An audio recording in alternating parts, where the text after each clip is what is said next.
Hi everyone. I wanted to talk today about the Clairs.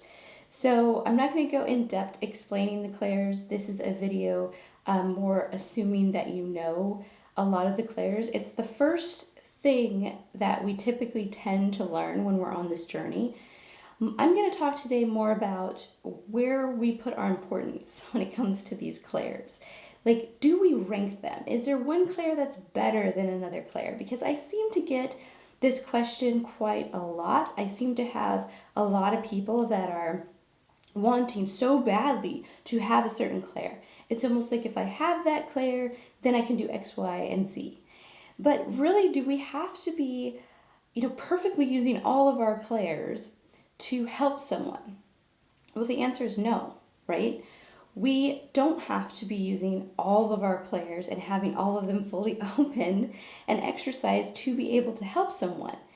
So I'm going to give you an example. I have seen cancer. I've actually seen cancer in someone's body. And it's been verified by a doctor and by tests that that was in fact what I saw, cancer, and where I saw it. Now I've also heard things that people may have physically. I've heard it. So that would be like my clairaudience, right? Like I've heard it, that clairaudient. The clairvoyance of seeing it. But I'm also a physical empath, so maybe I felt it. Maybe I felt it in my body, or maybe I used my clear cognizance and I just knew. I just knew that it was there. Does it really matter to the person, to our friends, to anyone that we're trying to help, how we got that information?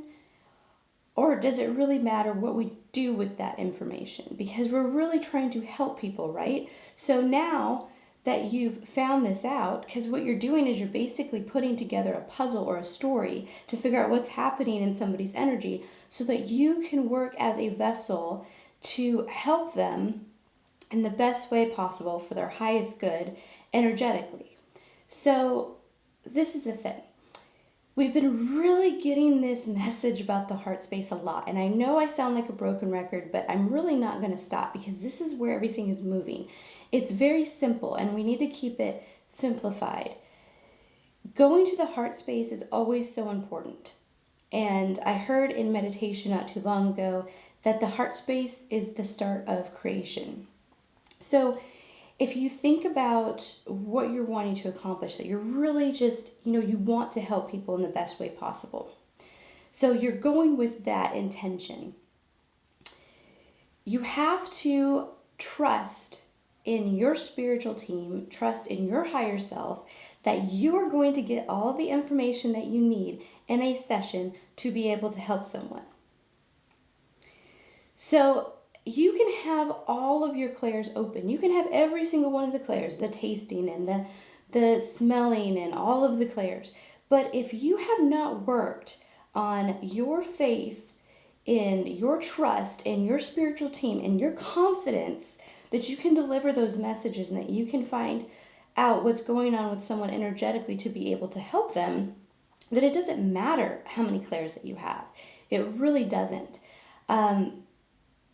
Sometimes we can get caught up in having a certain Clair, like, oh, I'm in the class and everybody's, learning their psychic abilities or remembering their psychic abilities, and I'm still not getting the clairaudience. I still can't hear, I still can't see, and so they're doing so much better. They're getting like an A, and I'm like average, and I'm not going to be able to help people. Sometimes it's that logical mind that's trying to solve something. The logical mind that's trying to be like, oh, we got to fix this, we got to learn this, we got to know this. And it starts to cause resistance because it's like, I need to be clairaudient, I need to be clairaudient, I need to be clairaudient, I need to be clairaudient. And you just kind of get stuck there. And it also holds you back from really doing what you're meant to do. Because now you're thinking, well, I really can't help anybody if I don't have all my Clairs. I just really have to work to open them all up so that they're working, because if I don't, then I'm really not going to benefit people. I really need to have all the Clairs like this person has, or I'm not going to be able to do good work. And I've seen and I've had sessions where sometimes I don't even use all my Clairs. Sometimes I simply use clairsentience. I feel. Some people do whole sessions based on that feeling. Sometimes you're hearing, sometimes you're seeing. But if you just have faith that you're going to get the information that you need to get. And I'm not saying that you don't practice. You continue to practice your clairs. You practice your clairs and you work with them and you work really with going deeper within your own energy and your higher self so that you can get stronger in those areas. But if you focus just on having to have those things, it's going to hold you back. It's going to keep you back. It's going to keep you small. It's going to try to keep you safe. It's going to use maybe that as an excuse when it really is fear or a lack of courage or not feeling good enough. It's going to use that whole, well, I don't have that Clair as an excuse when it really isn't the case. So I wanted to come on and just talk about that a little bit and share that with you because it came into my mind in the middle of the night. And typically, if that happens, then there's somebody that can benefit from that message. But really go back to the heart space and really think about your intention of why that you're even wanting to have these clairs or to use these clairs, and really go back to that instead of just using your logical mind or trying to rank the clairs on which one is better, which one's going to be more effective, because they really, once you get past that and you start really getting into people's energy and working all the time with them, you realize it's not really the point. It really, they don't really have rankings. You're just really trying to get to the information so that you can better help people. So anyway, I love you. That's my 2 cents. Have a great day.